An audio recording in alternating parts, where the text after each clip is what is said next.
because up 4,000 up front would have been a mistake. And so I'm glad they did that for me. And so then after that, I had some funds to kind of invest in tools that would help me grow faster.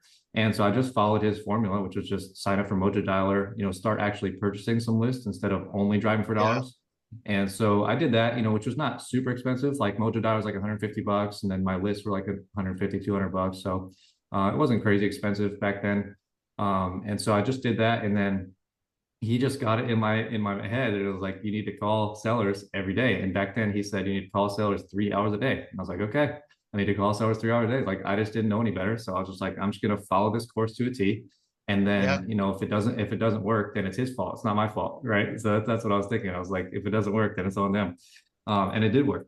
And so I literally used to do that. And what I did, I shared this story not long ago on my social media, but I would turn on Sports Center in the background because I was so nervous to call that I would just like, I needed something to distract myself from the fact that the phone was ringing. Yeah. And so I would just turn on Sports Center because I love watching basketball and sports and stuff. And I would just be watching the TV, like not looking at my screen. And then when someone would answer, I would hear hello, and then I would just try to go into the script.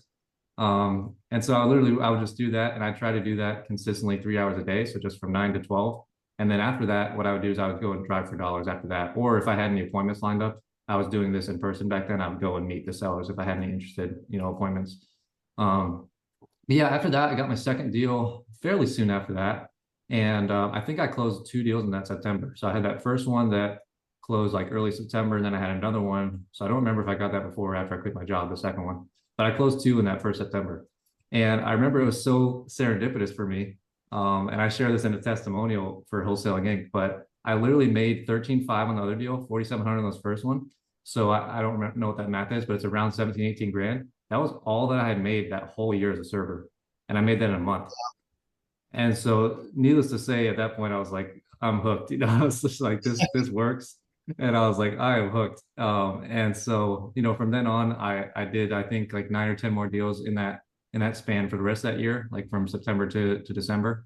Uh-huh. And then it was just like off to the races from there. But that's what I was doing to get those deals. I was just on Mojo Dialer in the mornings, and then I would do drive for dollars and any appointments in the afternoons. So that was kind of my schedule. Yeah. And so then, I mean, it's the quality that it takes there is what you did. And this is, a testament to your basketball discipline too. Is just like, I think for anybody who's listening, it's just like it's the discipline and the persistence and the consistency, right? That's what's going to get you there. It's not luck, right? I mean, it's just I mean, you get lucky with some of the people you bump into, but you wouldn't get lucky if you weren't dialing for 3 hours a day. And Yeah.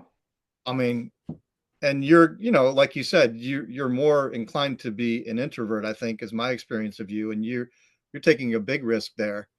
Um, you know, putting yourself out there and dialing and talking, doing those seller calls. And I know because I've done the same thing, and it's scary. I mean, Yeah. even if you're an extrovert, I think it's scary. It doesn't matter. You're asking people to sell you their house at a discount. But yeah. So what did you learn, or what qualities did that um build in you that period of time where you were doing everything yourself? From those first few months, and that when you after you quit your job.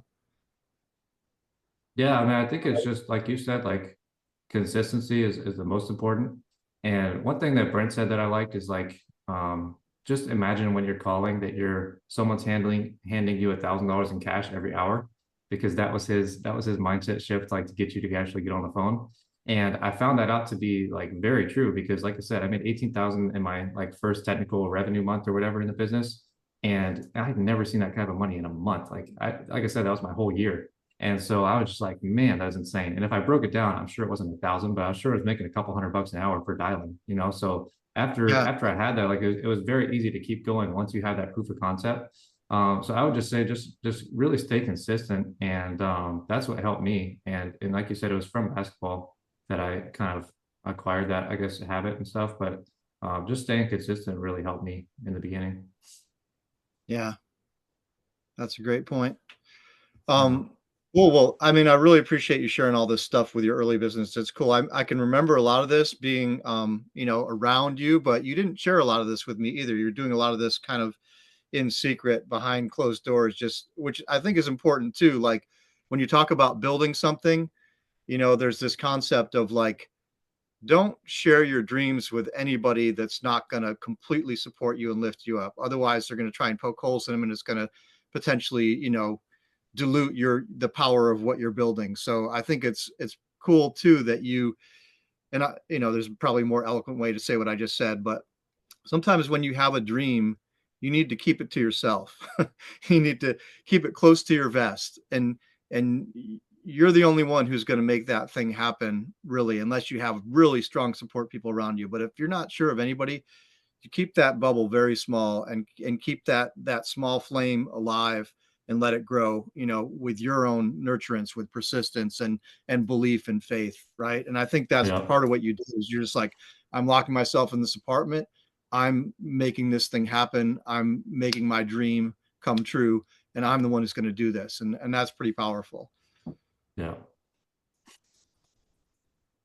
um so as far as that, so we're talking about your early days, and getting your first deal and getting traction, and a lot of the experiences you had around that. So um I guess that I was just going to maybe jump ahead, and from the perspective of that, where you started, and being a one man operation, to just talk about your current business and what the setup of your current business is like. If you want to share some revenues and compare, or some numbers in comparison, whether it's revenue or closed deals, what your team is like, and then maybe build the bridge between where you're at now, and how you got there. Right. We can talk more about some of the particulars of that, but uh, would you mind just sharing where you're at now, 7 years later, in your business, in terms of what your team looks like, what your day to day in the business looks like, what kind of deal volume you're doing, that kind of thing?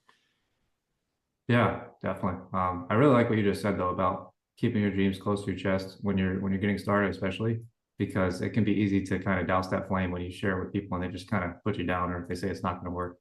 So I think that's great advice for sure.